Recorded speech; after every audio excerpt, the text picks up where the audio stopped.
नमस्कार श्रोताओं, स्वागत है कृष्णवाणी के इस ज्ञानप्रद और आत्मोद्बोधक एपिसोड में। आज हम प्रवेश कर रहे हैं उस गहन सत्य में जिसे समझना जीवन का सबसे बड़ा अध्ययन कहा गया है।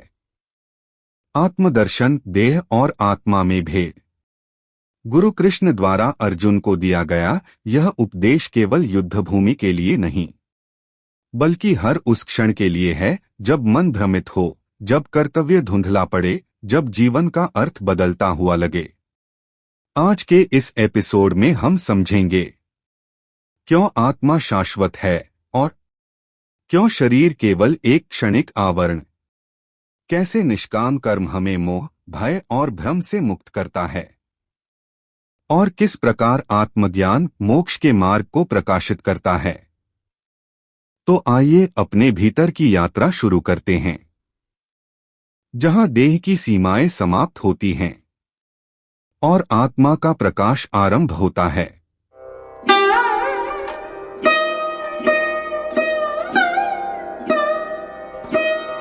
नमस्कार। आज हम एक ऐसे सवाल पर बात करने वाले हैं जो हजारों सालों से इंसान को परेशान करता आया है। क्या हम सिर्फ ये शरीर हैं? या इससे बढ़कर कुछ और भी है? हाँ, बिल्कुल। और इसे समझने के लिए हमारे पास भगवद गीता के कुछ अंश हैं जो आत्मा और शरीर की इस पहेली को सुलझाने की कोशिश करते हैं। और ये सब शुरू होता है एक युद्ध के मैदान से, कुरुक्षेत्र से। सोचिए, कुरुक्षेत्र का मैदान है, दोनों तरफ सेनाएं खड़ी हैं और बीच में अर्जुन अपने रथ पर पूरी तरह से टूट चुका है। उसे अपने ही लोगों के खिलाफ, अपने गुरु, अपने दादा के खिलाफ लड़ना है, और वो हथियार डाल देता है, कहता है मुझसे नहीं होगा। और ये सिर्फ एक सैनिक का डर नहीं है, ये एक इंसान का सबसे गहरा नैतिक संकट है। सही बात है। और इसी पल से वो बातचीत शुरू होती है। और दिलचस्प बात यह है कि श्री कृष्ण इसका जवाब किसी, आप कह सकती हैं, सैन्य रणनीति से नहीं देते। नहीं, वो सीधे समस्या की जड़ पर जाते हैं, अर्जुन की अपनी पहचान की समझ पर। अच्छा। वो उसे सांख्य दर्शन का नजरिया देते हैं, एक ऐसा दर्शन जो चेतना यानी आत्मा और पदार्थ यानी शरीर को दो बिल्कुल अलग चीजें मानता है। तो आज हम इसी गहरी बातचीत में उतरेंगे, ये समझने के लिए कि ये प्राचीन ज्ञान हमारी आज की उलझनों के बारे में क्या कहता है, हमारे डर, हमारे कर्तव्य, इन सब के बारे में। ठीक है, तो चलिए अर्जुन के संकट से ही शुरू करते हैं। वो सिर्फ लड़ने से मना नहीं कर रहे थे, वो शोक में थे, बहुत गहरे शोक में। उन्हें लग रहा था कि इस युद्ध का नतीजा सिर्फ पाप होगा, परिवार का नाश होगा, और अपनों को मारने का ये दर्द, ये उन्हें जिंदगी भर सताएगा। उनका तर्क बहुत मानवीय था, कोई भी ऐसा ही सोचेगा। बिल्कुल। और इसीलिए कृष्ण का जो पहला जवाब है वो इतना चौंकाने वाला है। हाँ, वो कोई दिलासा नहीं देते, कोई सांत्वना नहीं, कुछ नहीं। वो सीधे कहते हैं कि अर्जुन, तुम्हारा ये जो दुख है ये अज्ञान है। वो कहते हैं कि तुम बातें तो बड़ी ज्ञानियों जैसी कर रहे हो, पर रो उन लोगों के लिए रहे हो जो शोक के लायक ही नहीं है। ये तो बहुत कठोर बात है कहने के लिए। है, पहली बार सुनने में तो लगती है। और यहीं पर वो मशहूर श्लोक आता है जो पूरी चर्चा की नींव रखता है। दूसरे अध्याय का 11वां श्लोक, अशोच्यानान वशोचस्त्वम प्रज्ञावादांश्च भाषा से गतासुन गतासुश्च नानुशोचन्ति पंडिताः। जिसका मतलब है, तुम उनके लिए शोक कर रहे हो जो शोक की योग्य नहीं है, और बातें ज्ञान की कर रहे हो। जो सच में ज्ञानी हैं वे ना तो मरे हुओं के लिए शोक करते हैं, न जिंदा लोगों के लिए। एक मिनट, ये सुनने में थोड़ा बहुत कठोर नहीं है? अगर कोई अपनी किसी प्रियजन को खोता है तो उसे ये कहना कि तुम्हारा दुख अज्ञान है, ये तो उसकी भावनाओं को खारिज करने जैसा हुआ। ये एक बहुत ही स्वाभाविक सवाल है, और पहली नजर में ये वाकई कठोर लगता है। लेकिन अगर हम गहराई में जाएं तो श्री कृष्ण यहाँ अर्जुन की भावनाओं को खारिज नहीं कर रहे हैं। तो फिर वो क्या कर रहे हैं? वो उस समझ को चुनौती दे गए हैं जिस पर ये भावनाएं टिकी हैं। उनका तर्क यह है कि तुम जिसे अपना समझकर रो रहे हो वो है क्या? ये शरीर। हाँ, शरीर ही तो है। पर ये शरीर तो आज है, कल नहीं होगा, ये तो नष्ट हो जाएगा। असली तुम या असली वे तो वो चेतना है, वो आत्मा है जो इस शरीर में है। अच्छा। और वो आत्मा अमर है, अविनाशी है। तो श्री कृष्ण कह रहे हैं कि तुम उस चीज के लिए रो रहे हो जो अस्थाई है, और उस चीज की तुम्हें कोई फिक्र नहीं जो हमेशा रहने वाली है। तो ये एक तरह से फोकस शिफ्ट करने जैसा है, प्रॉब्लम को देखने का एंगल ही बदल दो। बिल्कुल। शरीर एक गाड़ी है, आत्मा ड्राइवर है। तुम गाड़ी के टूटने पर रो रहे हो, ड्राइवर की चिंता नहीं कर रहे हो। ठीक है, ये बात समझ आई। लेकिन यहाँ एक और सवाल खड़ा होता है। पूछिए। अगर मैं ये मान लूं कि मैं ये शरीर नहीं बल्कि एक अमर आत्मा हूं, हाँ। तो क्या ये मुझे उदासीन नहीं बना देगा? मतलब फिर इस दुनिया में कुछ भी करने का, अच्छा या बुरा, क्या मतलब रह जाएगा? अगर कुछ भी स्थायी नहीं है, शरीर भी नहीं, तो फिर मैं कर्म ही क्यों करूं? ये तो पलायनवाद जैसा लगता है। कमाल का सवाल है, और यही वो अगला पड़ाव है जहां कृष्ण अर्जुन को लेकर जाते हैं। ये पलायनवाद का रास्ता बिल्कुल नहीं है। तो फिर क्या है? ये कर्म के असली रहस्य को समझने का रास्ता है। गीता कहती है कि कर्म करना तुम्हारी प्रकृति है। तुम एक पल भी बिना कर्म किए रह ही नहीं सकते। सांस लेना भी तो एक कर्म है। हाँ बिल्कुल। समस्या कर्म में है ही नहीं, समस्या है कर्म के फल के साथ हमारे भावनात्मक जुड़ाव में। फल के साथ जुड़ाव मतलब हम हर काम एक उम्मीद से करते हैं। मुझे ये मिलेगा, मेरी तारीफ होगी, मैं जीत जाऊंगा। और जब वो उम्मीद पूरी नहीं होती तो दुख होता है। यही जो आसक्ति है, यही सारे बंधनों की, सारे दुख की जड़ है। और इसी को समझाने के लिए गीता का शायद सबसे प्रसिद्ध श्लोक आता है। अध्याय 2 श्लोक 47, कर्मण्येवाधिकारस्ते मां फलेषु कदाचन मां कर्म फलहेतुर्भूर मां ते संगोस्त्व कर्मणि। हाँ, तुम्हारा अधिकार केवल कर्म करने पर है, उसके फल पर कभी नहीं। इसलिए न तो फल की इच्छा करो और न ही कर्म न करने में आसक्त हो जाओ। ये सुनने में बहुत आदर्शवादी लगता है। मतलब क्या असल जिंदगी में बिना फल की इच्छा के काम करना संभव है? देखिए, ये सिर्फ एक आध्यात्मिक उपदेश नहीं है, ये एक बहुत गहरा मनोवैज्ञानिक सिद्धांत है। मनोवैज्ञानिक? कैसे? आज मनोविज्ञान में एक कॉन्सेप्ट है फ्लो स्टेट। हाँ, सुना है मैंने। ये वो स्थिति है जब आप किसी काम में इतने डूब जाते हैं कि आपको समय का, भूख प्यास का, यहां तक कि खुद का भी एहसास नहीं रहता। खिलाड़ी इसे कहते हैं इन द जोन होना। अच्छा। और रिसर्च बताती है कि हम अपना बेस्ट परफॉर्मेंस तभी देते हैं जब हम इस फ्लो स्टेट में होते हैं। और ये होता कब है? जब हमारा पूरा ध्यान परिणाम पर नहीं बल्कि प्रक्रिया पर होता है, कर्म पर होता है। अरे वाह! तो आप कह रही हैं कि श्री कृष्ण अर्जुन को एक तरह से पीक परफॉर्मर बनने का तरीका बता रहे थे। बिल्कुल। सोचिए, जब एक सर्जन ऑपरेशन कर रहा होता है या एक कलाकार पेंटिंग बना रहा होता है, हाँ, तो उसका ध्यान इस पर नहीं होता कि मुझे अवार्ड मिलेगा या नहीं। उसका पूरा फोकस उस एक एक हरकत पर होता है जो उसके हाथ में है। सही बात है। फल की चिंता तो ध्यान भटकाती है, तनाव पैदा करती है और प्रदर्शन को गिराती है। श्री कृष्ण अर्जुन से ठीक यही कह रहे हैं। एक योद्धा के तौर पर तुम्हारा धर्म है, तुम्हारा काम है पूरी योग्यता और एकाग्रता से लड़ना। परिणाम क्या होगा, जीत या हार, वो तुम्हारे हाथ में नहीं है, और उसकी चिंता तुम्हें तुम्हारे कर्तव्य से भटकाएगी। तो ये पलायनवाद नहीं है? नहीं, ये दुनिया में रहकर भी उससे अप्रभावित रहने की कला है। ठीक है, ये बात समझ में आती है। कर्म करना है पर फल से जुड़ाव के बिना। और ये सब इस समझ पर आधारित है कि हम शरीर नहीं, आत्मा हैं। हाँ। लेकिन ये विचार अभी भी बहुत फिलोसॉफिकल है। युद्ध के मैदान में खड़े किसी परेशान इंसान के लिए ये सब समझना थोड़ा मुश्किल होगा। बिल्कुल। क्या कृष्ण ने इसे और आसान बनाने के लिए कोई उदाहरण दिया? हाँ, और यही गीता की खूबसूरती है। वो गहरे से गहरे विचारों को बहुत ही सरल, रोजमर्रा के उदाहरणों से समझाती है। जैसे? आत्मा और शरीर के इस भेद को समझाने के लिए सांख्य दर्शन कहता है कि शरीर प्रकृति का हिस्सा है। ये बनता है, बदलता है और एक दिन नष्ट हो जाता है। ठीक है। लेकिन आत्मा पुरुष या चेतना है।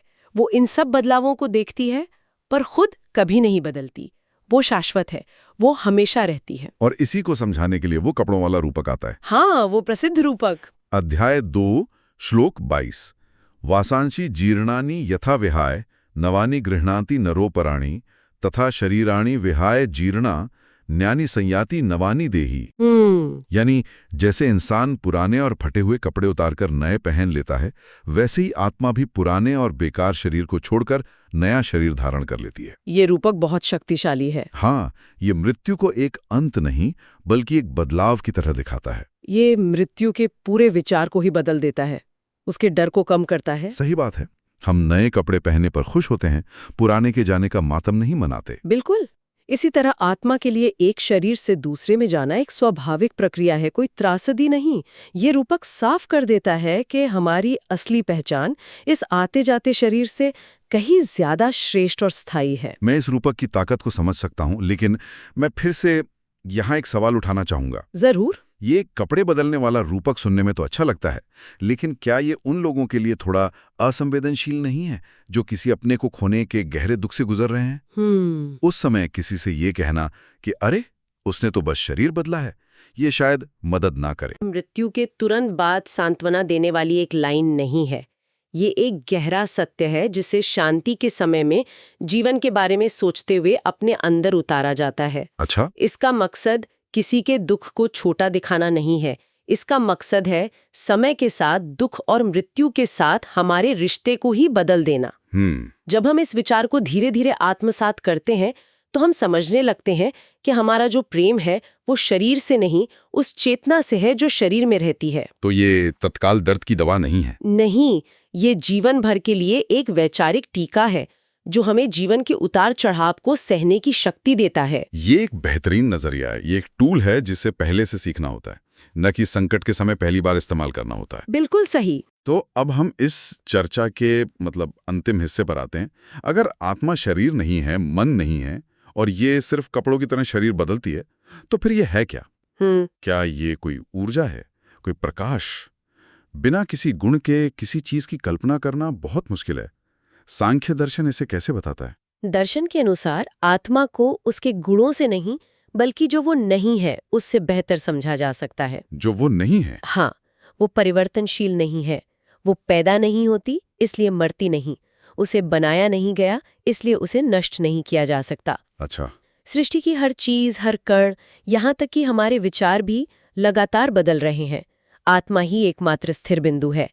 वो शाश्वत दर्शक है जो इस सारे बदलाव को देख रहा है। वो बस है। वो बस है, हमेशा थी, हमेशा है और हमेशा रहेगी। और इस परम सत्य को स्थापित करने के लिए एक बहुत ही निर्णायक श्लोक है। अध्याय 2 श्लोक 20। न जायते म्रियते वा कदाचित नयम भूत्वा भविता वा न भूयः अजो नित्यः शाश्वतो अयम पुराणो न हन्यते हन्यमाने शरीरे। इसका अर्थ है, ये आत्मा न कभी जन्म लेती है और न मरती है। ऐसा भी नहीं है कि ये पहले नहीं थी और बाद में होगी।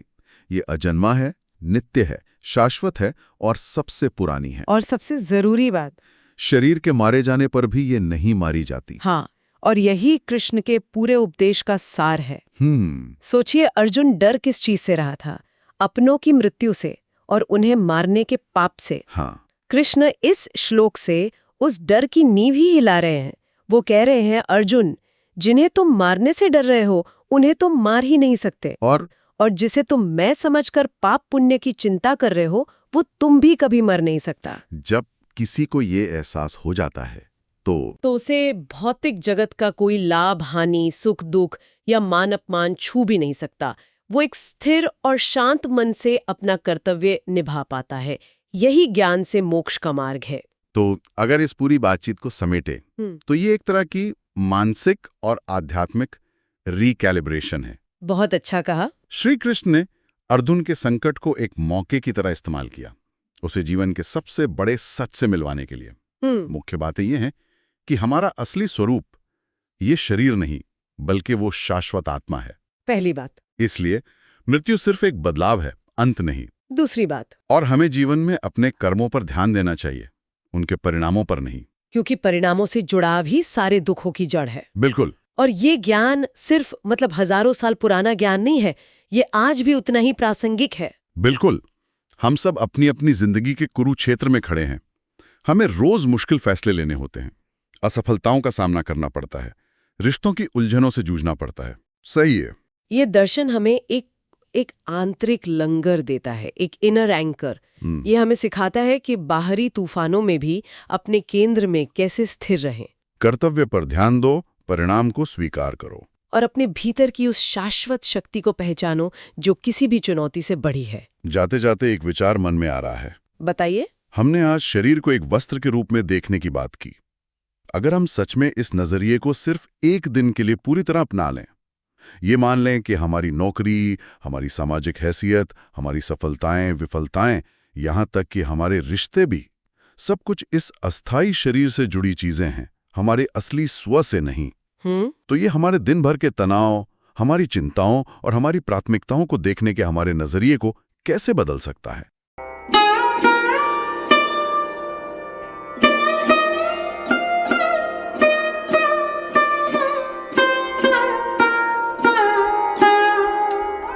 प्रिय श्रोताओं, आज की इस आध्यात्मिक यात्रा में हमने जाना कि शरीर बदल जाता है, मिट जाता है, पर आत्मा कभी नष्ट नहीं होती। हमारा वास्तविक स्वरूप वही है जो जन्म और मृत्यु से परे है। जीवन की हर चुनौती, हर निर्णय, हर संघर्ष में यदि हम यह स्मरण रखें कि हम कर्ता मात्र हैं, भोगी नहीं, तो भय, मोह और भ्रम स्वतः छिन जाते हैं। यही है कर्मयोग का सार और यही है आत्मदर्शन की पहली सीढ़ी। आशा है आज का यह संदेश आपके जीवन में एक नई शांति, नई समझ और नया दृष्टिकोण लेकर आएगा। अगले एपिसोड में फिर मिलेंगे कृष्णवाणी के एक और दिव्य उपदेश के साथ। जय श्री कृष्ण। हरि ओम।